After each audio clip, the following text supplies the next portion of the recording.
also seeing a greater population of children who have had no limits in their life. The most chaotic kid in our building needs the most limits. It's not healthy to not have limits in your life. It's not healthy to be 5 or 6 years old and be getting up and giving your little brother his medication and waking up your mom so she gets to work in time in the morning and then coming to school and now you're being asked to get a pass to go to the bathroom. Yes, you're asked to get a pass to go to the bathroom because that's the way we do things in school. And we know that if we don't put limits on kids, they'll go haywire. They don't know what to do. So if you have a pass system in your building, everybody has to use it. Even if that kid is at home raising their parents, they have to start to learn that when I come in here, there are certain limits, there are certain rules, and everybody does them consistently.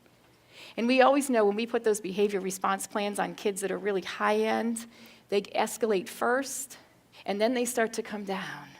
Because they start to realize, hey, somebody can control me? Whew, this doesn't feel so bad. Nobody likes it when the lights go out in the middle of the city and there's no traffic lights. We look for limits, and that's exactly what some of these kids are looking for. Thanks for watching, and I hope you found this video helpful. If you did, make sure to like and subscribe so you never miss another video. I speak and consult on school behavior, and I love to help districts solve some of these problems. See you next time.